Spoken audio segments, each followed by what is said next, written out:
I've done content creation for orgs as well as different companies. I've been an influencer and brand ambassador for different esports and apparel companies. So I've been around on the internet for a while. Definitely, yeah. It sounds like you've been for a little bit.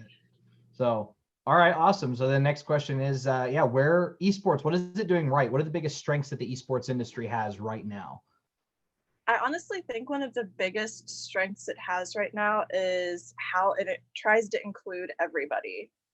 One of the things that I've noticed when trying to take my business experience from the geek realm into corporate America, I've noticed that people tend to occasionally write me off just because they say, oh, she's worked with a comic book company. That's not the same as working with like a giant corporation, even though like it is still a corporation. Like there's still infrastructure that like corporate infrastructure in the businesses that I've worked with. But I feel like the esports industry, like the people who have been in the esports industry for a very long time are willing to listen to everybody because they know you can't just judge a book by its cover or what's written down on a resume. You can't really get to know a person and their credentials until you actually get to see them work. Absolutely. I would definitely say esports compared to other industries I've been in, esports is very inclusive. It's a very large community and it spans across lots of different demographics, countries, etc. So I agree with you 100%.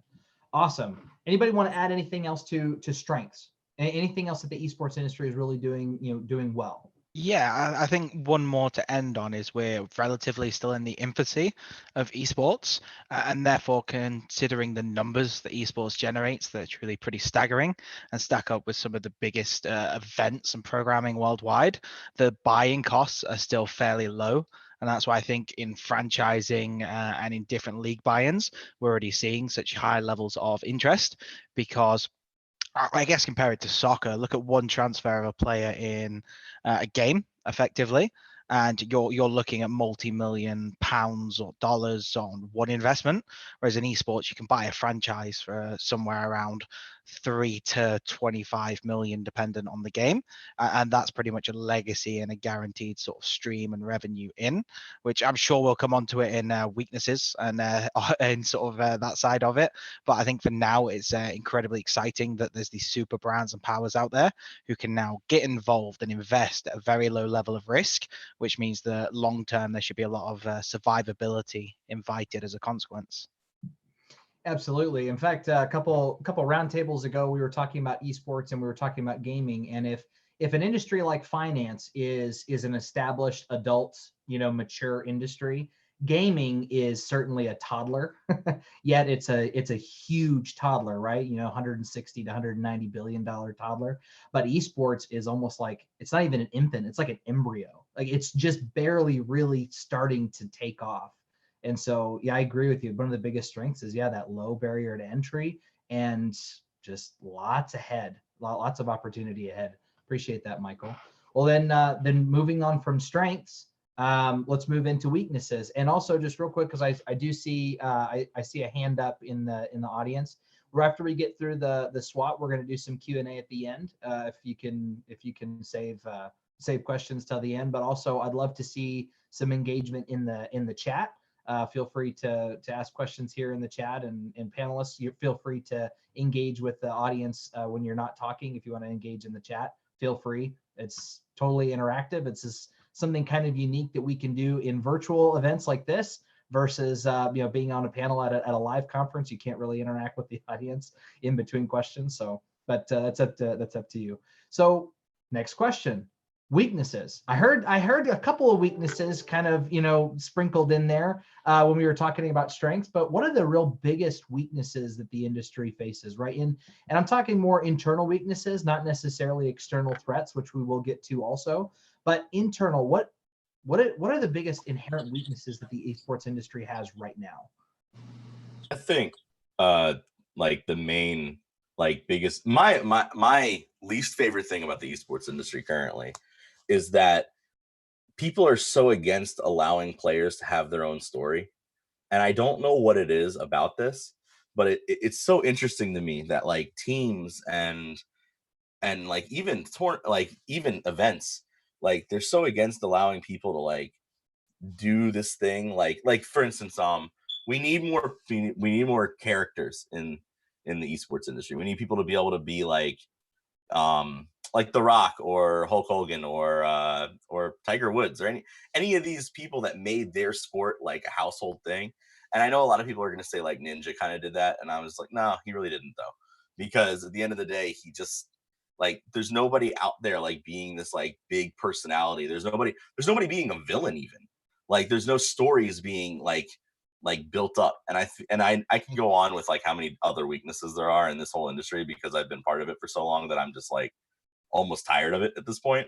But like that is, I feel like, the biggest weakness of the industry right now is that nobody's allowing players to be built up in like their own role. It's always like, no, show off the org first. Like you have to, like you're representing this, and because of that, you can't ever say anything that would be even remotely not offensive, but like out of like tune of just like, oh yeah, I won and I'm really happy I won. That was really fun. Yeah. Okay, guys, I gotta go. I certainly see that point of view, and I think that's something we see as media training starts taking a hold and the stakes get raised. You sort of see, I think, canned responses. I do think there are brands that are doing a good job of this. I don't want to sort of generalize the entirety of the industry as sort of shoehorning people into specific roles.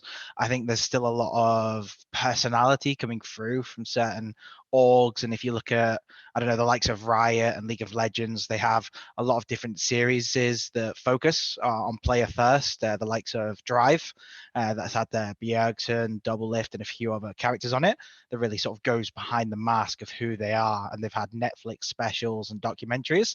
And I think that's where a lot of things emanate from. Is League of Legends has always been quite good for having competitive rivalry and burns and big stake bets between owners that sort of go against that. But I know that's not the archetype for every esport, and I think it's also it's the stakes, because as well as the community being one of the real strengths of esports, there is also a weakness that it's one of the first truly anonymous platforms living in a digital environment.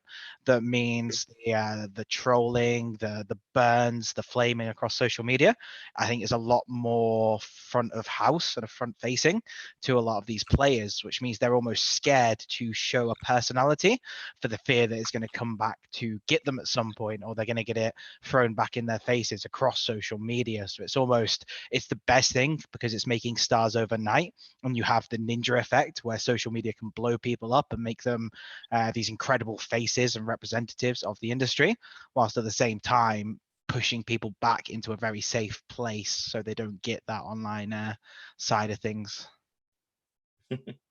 I like that. Very interesting perspective. I'd say that's a pretty big weakness. I mean, for a sports industry, right? I mean, personalities are a big part of that to bring it forward. Love both of those perspectives. Well, I mean, I'm sorry, go ahead. I was just gonna come back on what you were saying about from a WWE perspective. Somebody mentioned it in the chat there as well, and I think it was Thorin that mentioned it when the Flashpoint announcement came out, that he was keen on hiring a writer from the wrestling world to bring those personalities forward, and that's what their USP is around that. Just I suppose while I'm hijacking the mic, I'll come in with what I think is the weaknesses, but I agree with both of you guys 100%. From my side, where I've seen some of the weaknesses is being around while we've talked about how open and welcoming the industry is, sometimes it as a whole industry, it can it forgets that it can learn from other industries. So if you take the betting and the gambling industry, the most highly regulated industry on the planet, and while I'm personally on the fence with regards to the gambling side of things, there's a lot the industry can learn from the betting industry on how to clean up that Wild West, how to seek out bad actors, how to put controls in place, and the checks to make sure things are doing people are doing things in the right way. And it can learn, because esports is unregulated to a very large extent. So I think some of the weaknesses is the industry as a whole shouldn't shy away from thinking, okay, we're building it ourselves. We don't need any help from any other industries. There's a lot it can learn. I like that. Wei, did you have more to add from earlier? I was just gonna say, like, one of the things that was always brought up to me, which is I feel interesting, and I understand that it's starting to change now, but one of the things that we've always been said is most every like North American can say, like, name 3 players on from the from football, or like name or you could name a couple players from here and there, but like most people can't name like who won Call of Duty last year. Name 3 of the players. Like, if you aren't part of the esports industry, you've never heard of these people. But if you don't watch basketball, I still know like random names from that, because it's like that was put out there well. That was like they were the stars of those. Like, even if they aren't like the main person, like excluding Michael Jordan and all those other people that like I could go through, like Sean Kemp and them, like you still know names from there. Like, there was something about that, like that was just an everyday life thing, and that's where we need to get to. So, but that was like stifled in the beginning, which is very interesting. But the other, since I'm now talking, the other like really big thing, that the other really big problem with the esports industry that a lot of people normally shy away from talking about is the fact that really the developers kind of own the games, and this makes it really, really, really hard to create anything like the NFL or the NBA. And I mean, you've seen a lot of developers kind of ruin that for a lot of their games. I mean, Riot is not one that's done this. I really like the way Riot has run League of Legends, but other developers have really, really, dropped the ball. But the idea that a developer can completely change the meta and completely ruin the people that you've like picked up for your team or done so many different things is really it's really a hard sell when it comes to really building out esports in a larger way for a lot of people. Absolutely. Another thing. Oh, go ahead. Go ahead, Makomi, and then back to Michael. And I'd also love to hear from April too.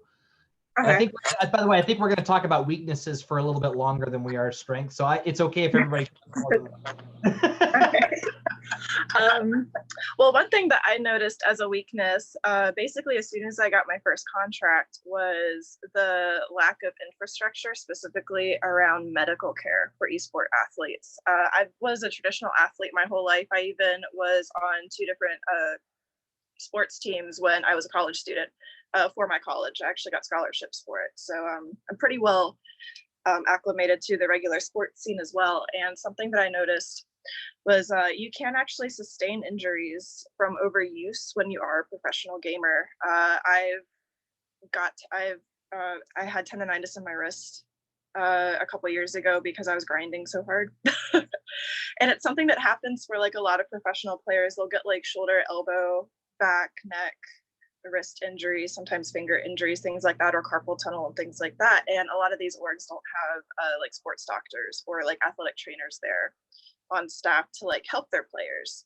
And I think that that's something that it can decrease the longevity of a professional gamer, just because like if you have to have surgery to fix carpal tunnel, you're out for a few months, and you're going to have like muscle degeneration from not being able to play for a while. You'll have to relearn muscle memory and things like that. And so I think that as the industry grows, there should be a larger focus on health and wellness. Now, some orgs are starting to have like health benefits for their players. Like they'll have like health insurance for their full-time employees and dental and vision, which is fantastic. And I think that it would be great as more money comes into the industry, more orgs move towards that. Another thing I've noticed is that in the Overwatch League, they actually do have like athletic trainers for each of the teams, which is phenomenal and a huge step up. So both negatives and something that the industry is trying to do to improve said negative. Absolutely. So hopefully also maybe a push towards like proper nutrition and things like that to extend the longevity for players, that kind of thing. Absolutely. Awesome. April, and then back to Michael. For me, it's pushing things that aren't a natural fit. So that's going to be a nice segue into VR. I am not a fan of VR esports. I've seen it. I've played it. I've been in the audience. I've had a lot of talks. There's a few people that think that it makes sense, and I really don't. I think it's very much the opposite of what esports is and what esports is about. It would be one thing if you're watching a tournament in your home on your own and you want that more, immersive experience, then yes, put on your headset. That would be really cool. But there's so many problems with VR alone. And then you want to look at the fact that only 8% of the US population even owns a VR headset, and only 54% use it for gaming purposes. So how are publishers, how's anyone going to put money in actually to create really good games when you don't own the headset? And to make that number even more dismal, only 25% of the US population is even familiar with VR. Familiar. That doesn't mean they own one. Again? No, I'm kidding. Do you know how many times I've done that? When people are like, April, what are you working on? I'm like, VR, AR, esports. And yeah, like you hear crickets chirping in the background and nobody knows what you're talking about. Like, it's great. But I really don't think it's a natural fit. And I really do believe the Oculus is one of the ones pushing it, because the headset sales have not taken off like they wanted it to. And they really thought that gaming would propel the sale of VR headsets, and it hasn't. And then they were one of the first to try to push VR esports. And I've been at one of the Oculus conferences, like sitting there watching it, and it was the most unnatural experience. That's really good insight. It's part of my 2 cents. More to come. More to come. As I say, I think everyone's going to probably get a chance to talk at least twice on weaknesses. I think there's a lot. Since it's such a young industry, right? Young industries inherently have tons of weaknesses. But we could probably do 2 hours just on weaknesses. But it happens with a young industry. Michael, you unmuted. So what else do you want to add? I think I'll go down a different path with this one and address a bit of the elephant of esports, which is revenue generation.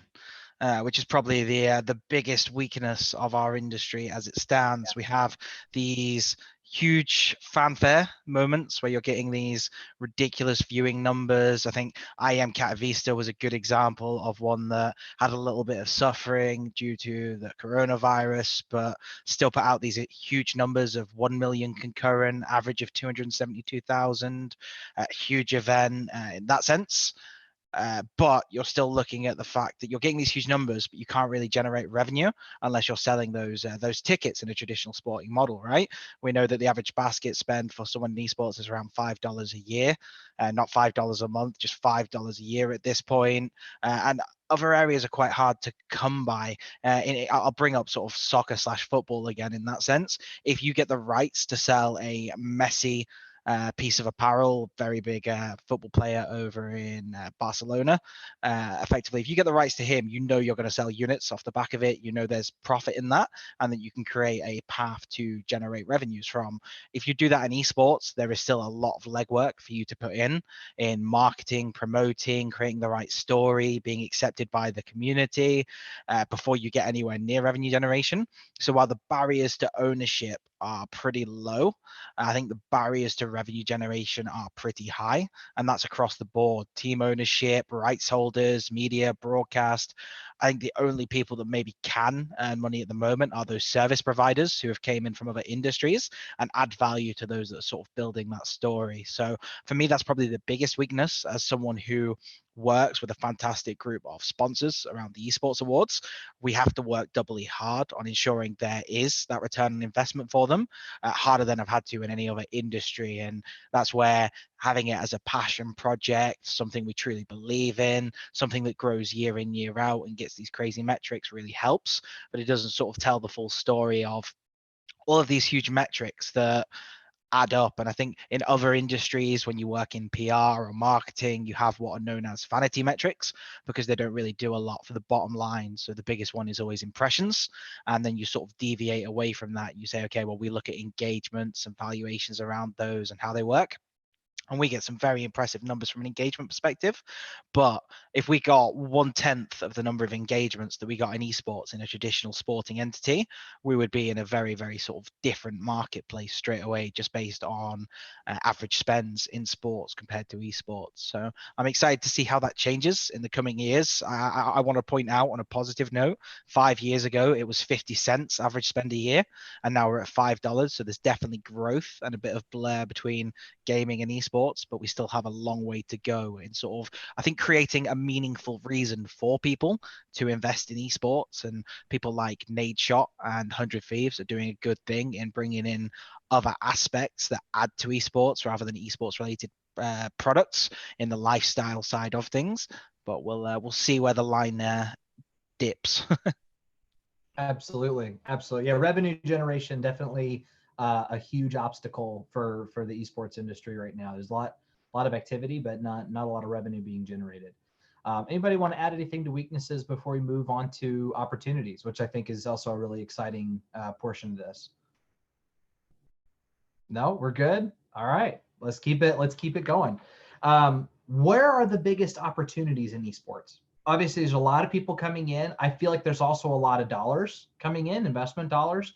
But where are the biggest opportunities for entrepreneurs or even for existing orgs right now in the industry, especially with the current climate? What are the real opportunities? Definitely. Let's go.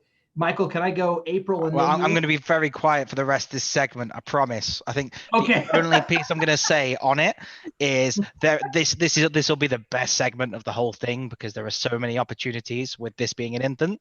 The one thing I will say is you have to create value before you can take value out, and that's why I'm interested to listen to this segment rather than contribute. Excellent. Very good perspective. April. AR, flat AR. out. I love AR. I love it for esports. I love it in general. It makes so much more sense because, again, like when you think of esports, you think about lots of things. When I went to my first tournament, right? My very first tournament I ever went to on my own, I flew to the International when it was in Seattle, right? That was my very first tournament I was ever at. So for 3 days, I just went around, just talked to people, like asked tons of questions. But you know, you think about the electricity and you think about why mostly kids, right? There was like teenagers in early 20s, you know, tens of thousands of them packing this place to be together. So you think about traditional sports like the Super Bowl. Why do people fly out from all over the country and pay exorbitant prices to be together, right? It's the electricity in the room, it's being together, it's being there for that live event. And then take all of that and then think about what you can do with AR with that. Think about all the stats, all the information that people want actually while they're watching a tournament like that, and they can just hold up their phone and actually get all the information. They can read more information about their favorite players, not just, you know, have a dragon fly around the League of Legends finale, which was cool as can be, right? Like that's a great way to introduce AR to esports, the esports fans, but there's so much more that can be done with it. And if I was going to invest in esports, I would definitely look at what I can do with AR that would really add to what the fans want. Like what information do they want? And then they can actually hold up their phone and get that additional information while they're watching the tournament live, versus you're watching people in VR headsets while they're playing an esports game. That does not make sense to me, but we'll talk more about that later. No, I like that. AR as an opportunity. I appreciate that. It is. Awesome. Let's keep it going. What are the other biggest opportunities? Chris, do you wanna comment on that? Yeah, I think education from a school and a collegiate point of view. We've talked about some of the negatives there about if we take health and whether it's mental health or the physical sort of health side of things. I think there's a real opportunity for the industry to start to educate the new, both from a fan point of view, but the next performance director or coming up from school and educating the schools to say, look, you've got a passion for esports, you've got a passion for video games. Imagine what you can do to support the industry that you love. If you want to be a sports psychologist or a physiotherapist, take that skill model And you don't just have to apply it to football or rugby or traditional sports. You can bring that and fix some of the problems that are in esports. I think some of the things that I've seen taking place within the schools, especially in the States, I think that's where they're ahead on looking at those pathways. And if you can see what's broken and see what needs to be fixed, and then marry together the young fans that have got this particular skill set and encourage them to say, okay, you might not be the next pro player, or you might not be the next influencer, but what you can be the next dedicated accountant for esports, or you could be the next physiotherapist or the nutritionist or marketer, and giving those different career paths that weren't available when I was a kid coming up through school. And I think that's one of the most exciting opportunities, I think, within esports, and hopefully it can come through and fix the industry where it needs to be fixed. Awesome. I agree with that. Education is a huge opportunity for esports right now. Wei, Makomi, your thoughts, biggest opportunities in esports right now? You go first, buddy. All right, Wei, you're getting called out. You got to go. There's a lot of different opportunity, but I'm trying to decide on what I want to comment on. I think one of the better opportunities that are out there right now is assisting the influencer base, because we have a lot of people who are striving to get these giant numbers and do all this stuff, but at the same time, it's not as relevant, or not relevant. It's not as easy as a lot of people like to think it is. So making things a little bit more simple for others, making like there be like, decent pathways to things are better. Like he was saying with education, I think that, letting people know that you don't have to be a professional gamer to be part of the esports space is a big deal. And that's one that I've been trying to do and help out with for a long time in my life. But, like you can be a graphics designer and be a very valid role in the esports industry. I mean, there's tons of work there for just really decent graphics design. A video editor video editor is just as important as the player half the time, because you need somebody that can help show you off. And so you will normally find somebody that like Summit, or somebody like Ninja, who, their best friend or their other partner behind the scenes is their video editor, their media person. Like he might know how to share it all and build the stuff, but you need somebody that's clipping that stuff together and putting it together, making it look really good. So I feel like the opportunity there right now, like Michael was saying, is, you have to be able to add value before you can take. And that's a very real statement that a lot of people, come in and not realize. And I think that's kind of why I'm just been listening too, because I'm just as interested as him to hear all this and to hear where people are going with it, because at the end of the day, it's like, there's all these great ideas around like how we can make money out of esports and how we can take a piece of the pie or whatever. But I'm like, you need to give us something great back before you can just pick up something and leave. Like, I don't know. Like, there's a lot of opportunity, but there's a lot of people doing it just so consistently wrong. That's one of the reasons I always mention you can't just throw money at something and make an event. You have to understand what you're doing there. And I feel like and I also feel like I feel like online events like this are something that needs to be done more in the industry. There's a lot of people who think that they need to build this giant, in-person convention. But I mean, it's mainly an online thing that we're doing here. Like we're connecting online. I feel like there's something to be said about that, where there's not a lot of these. Like, I know that I've met some people that are like, oh, I really want to try and do this like online Comic-Con, which is something that's kind of new in that convention space that they're trying to figure out how to build properly. But I mean, just having this ability where it would be really cool if we could have panels like this, but all grouped together and have like, something like that, where you can go and meet the players or go and do stuff. Like, I think that would be a very interesting opportunity that isn't being looked at or even looked into at the moment, I guess, properly. And that's all I'm saying on this, because I just want to listen more. Appreciate that BizzTalk PR. Thank you, Wei. There you go. Events, right? No, that's really good. I like that. There's definitely in supporting the players and the streamers. That's I consistently hear as I talk to people that those are the opportunities that people are chasing. And Mikomi, I want to hear from you as well. On Tuesday we had an Ask Me Anything, and that panel was mostly, we had marketing, investment, and legal representation, and they all kind of said the same thing, that the real opportunities, especially for investors, are going to be in support services, software, things like that, whereas the teams not so much, because they're still struggling to provide enough value or to generate the revenue, etc. So I agree with Wei 100%. Makomi, your thoughts? Biggest opportunities in esports? Oh, there we go. Sorry, I was having issues. I'm muting myself. My point is probably going to be a combination of Wei's and I believe Mark's, was it, who mentioned the institutional development? Is it Mark? Okay. But so I think that one of the biggest areas where there is a potential to make money in esports is looking at institutional development and how people need to recognize that there are other avenues to having a job in this industry other than just being a gamer, and moving it down to a younger audience.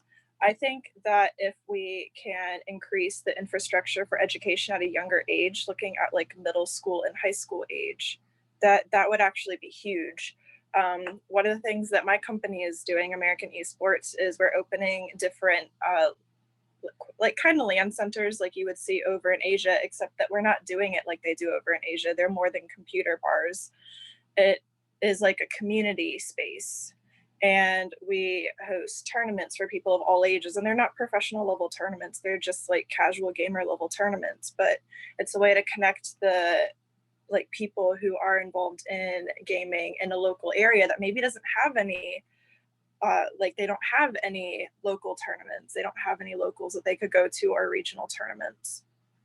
And it's just something for them to get their feet in. Because I think a lot of people think that they can be professional gamers, like they have the skill level to do it, but then when they get there, they realize, oh wow, this is a lot more stress than I thought it was. And there's a reason why most pro gamers only have a lifespan of 2 to 3 years. Like, what am I gonna do after I can't play video games anymore, like when I hit 30? And I think that if the children can get that kind of reality check a little bit earlier through doing the like community events and stuff like that at a younger age, and they can realize like, oh hey, like this event space, they have somebody who does marketing, they have tech, like an entire IT department that maintains all of the computer systems, they have somebody who's in charge of product design, they have somebody who's in charge of like he's a tournament admin and everything. And I think that when they realize that there are those other avenues, that'll really help, like what Wei was saying earlier.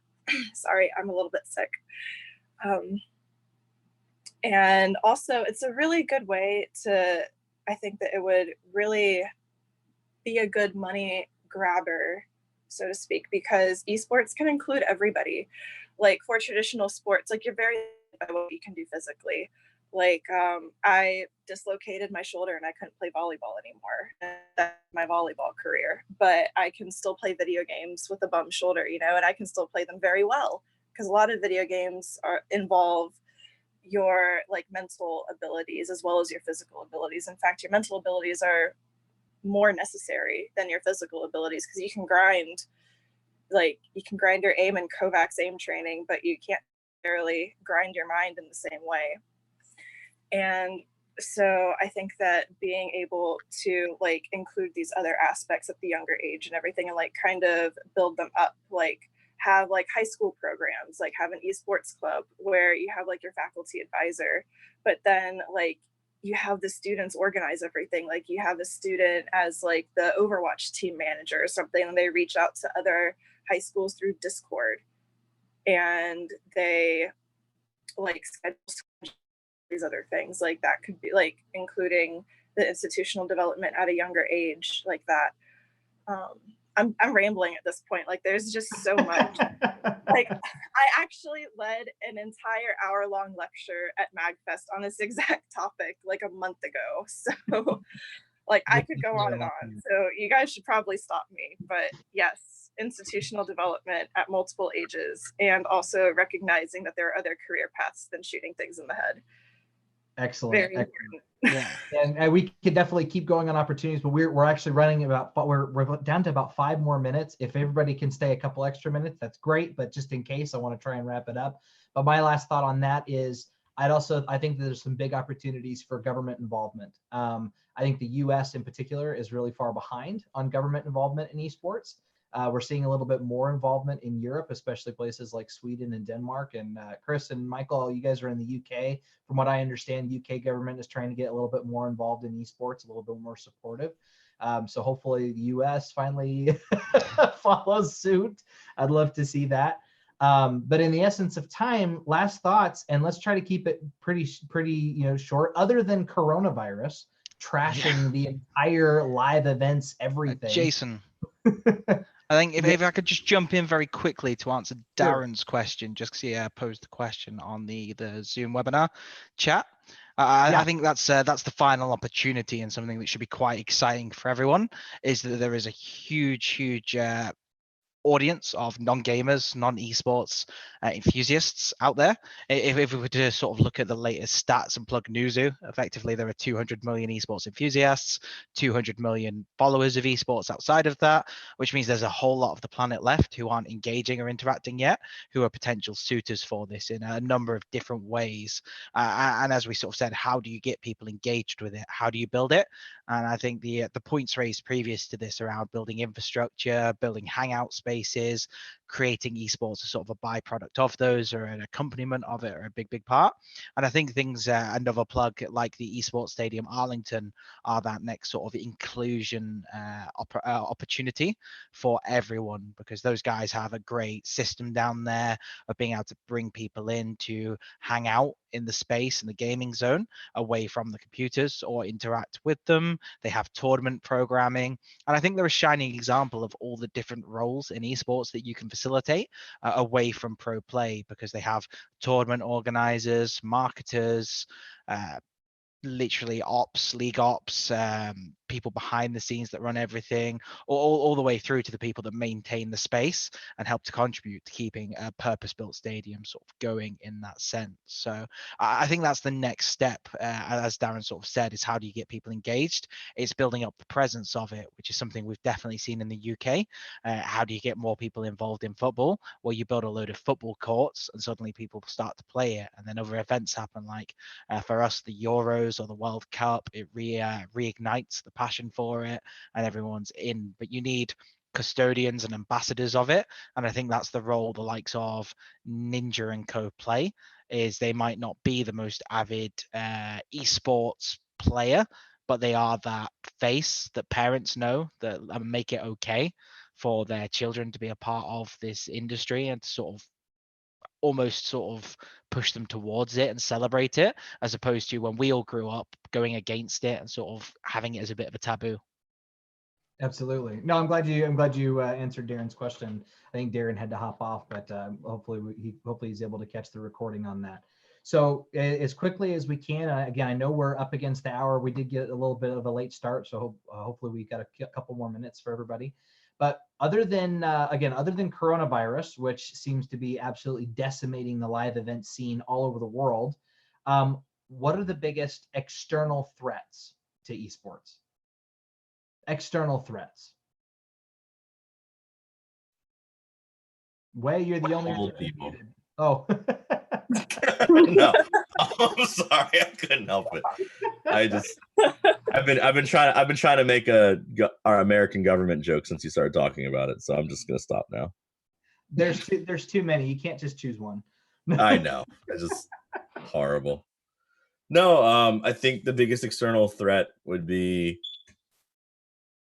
I don't actually have a good one other than jokes, so I'm gonna stop. Have a somewhat serious one.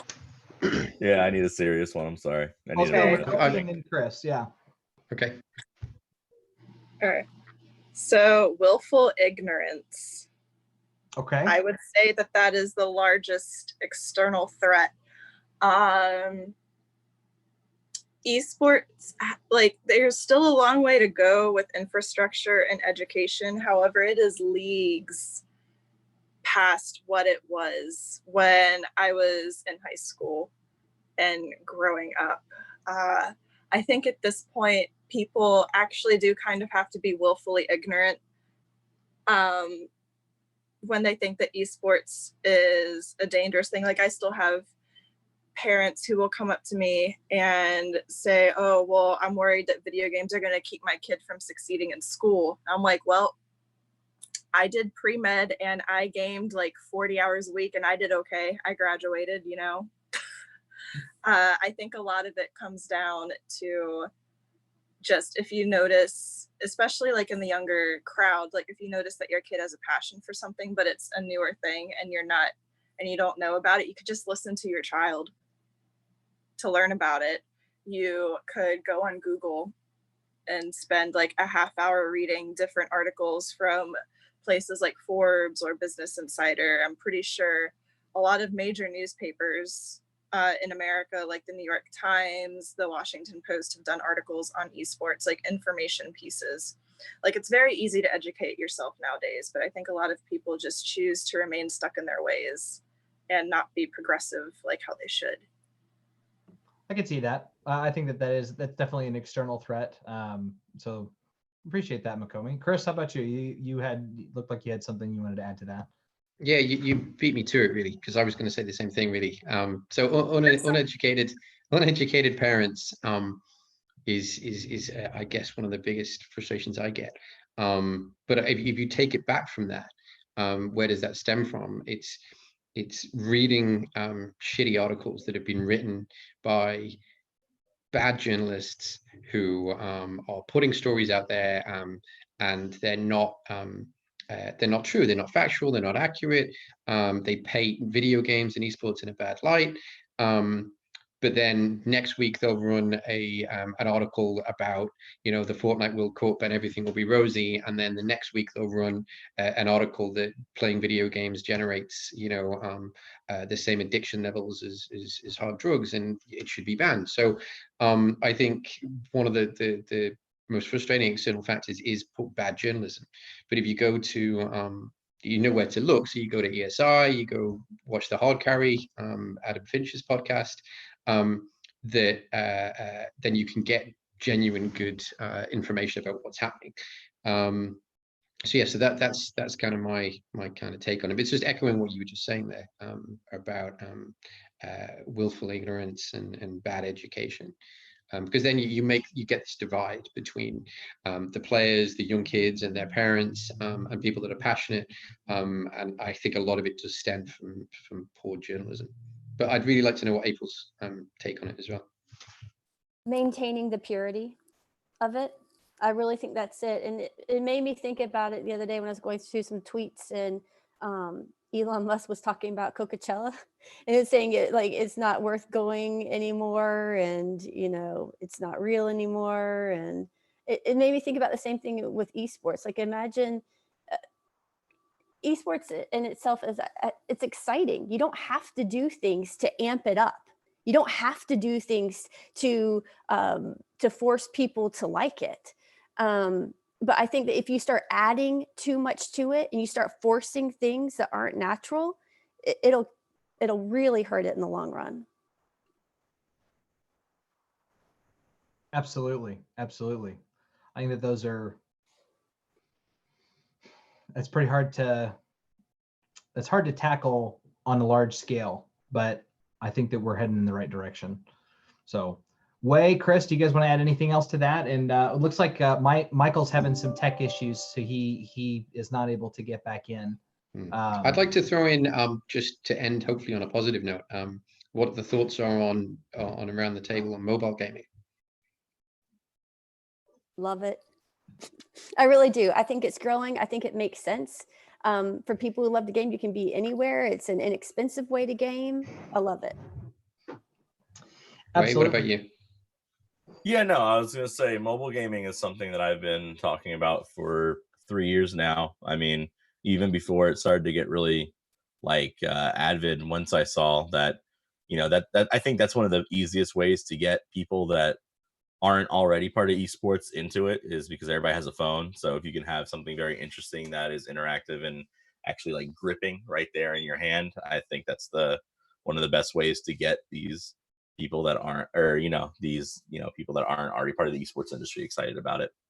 So I actually am a really big fan of mobile gaming as well. I think that it is something that needs to be built out a little bit more, and I think that there's a lot that needs to go into that. But I mean, I could say that the same thing about the entire industry. So there you go. I like mobile gaming. I like how it makes gaming more accessible to everybody. Especially, I keep going back to young people, especially for young people who don't necessarily have the money to keep upgrading their consoles or upgrading their PC. Like, they can still keep gaming by mobile gaming, and I like that. And it all, like, I'm basically echoing what everybody's already said, but I also like how it can be used to kind of bridge the gap as well between the older generation with like current esports as it is, because like they play Candy Crush on their phone. That's a video game. It's not shooting people like in COD, but it's a video game. And so like you can get you can kind of use it as like a pathway to get them into understanding esports. And so I like mobile gaming from that aspect mainly. I mean, I'm certainly not on the same level as the rest of this panel, but I spend quite a lot of time on the development side, and I can tell you, just mobile gaming really is the link between your serious gamers, but also just the rest of the population. We're coming up to a place in time where a majority of people could be considered players or gamers of some kind through mobile. Even if they're not serious and they're not, they may not be console or PC, but mobile gaming is faster growing as an audience than any of the other demographics. And so if the esports industry is able to find a way to incorporate more mobile, I think that's actually going to help grow that audience from like that 200 million to being more, closer to like 1.5 billion as an audience. Because it's more relevant to those people. Also, from just an economic standpoint, most people have a phone. Most people don't have $500, $600, $700 to drop on a console, or $1,500, $2,000 to drop on a proper gaming PC. So mobile really is it's that more economic link to the general population and the gaming space. So that was a great question, Chris. I usually don't have panelists throw questions out, but I like that. I'm just gunning for your job, dude. Hey, you know what? You can have it. No, I love doing this. I love being able to meet people. So with that, we're already way over. I appreciate everybody that was able to stick around just a little bit longer. I feel like we really did. We dove deep into the industry. We got a chance to really understand where the esports industry is right now. And I hope that this was helpful to the audience, but also to the people that are able to see the recording afterwards. And thank you so much to our panelists. Thank you for being here, Chris, April, Wei, Makomi, and Michael, who wasn't able to get back in, just having some technical issues. Thanks so much for giving up your time to be here and sharing your insight. This was awesome. Thank you. We had a good time. Thanks for having me. Yeah, thanks, dude. I'd love to have all of you back again. We're going to keep doing these. So especially if we can't do live events, probably going to do more of these. I like that. I like that as I keep coming back to this, I keep seeing people I've already met in the industry. Yeah. I think me and April are going to fight it out about VR now. Let's do it. Okay. I'll organize. I agree with April about VR, though, to be honest, man. About VR, that's what we'll do. I think I agree with April about VR because I'm tired of hearing about it. I really You can join in. Like, I'm so tired of hearing about VR. Like, the only thing that I've wanted out of VR, I haven't gotten. So I'm just tired of hearing about it. So I just want the ability to put on a VR headset and sit in the front of an event and pretend that I'm there, even though I can't, even though I'm not traveling outside of the country. That's all I want. That's where I'm coming from. I do want to go to an event and see like 2 teams of Daft Punk looking guys playing esports. I don't want that. But what I do want is the ability to like you just said there, for people that can't either afford to cross the country to get to an event, or the ability for a tournament operator to say, hey, look, you can experience this tournament from the shoulder of somebody, or from a rooftop, or from the sidelines. And then the opportunities to not only market, but to engage in that kind of like 3D environment is huge.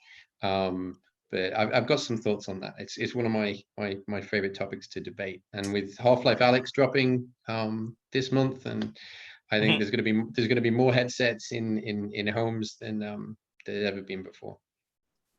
I'm taking notes, by the way, for BizzTalk. So we need to bring VR to events, and we're gonna make this at some point.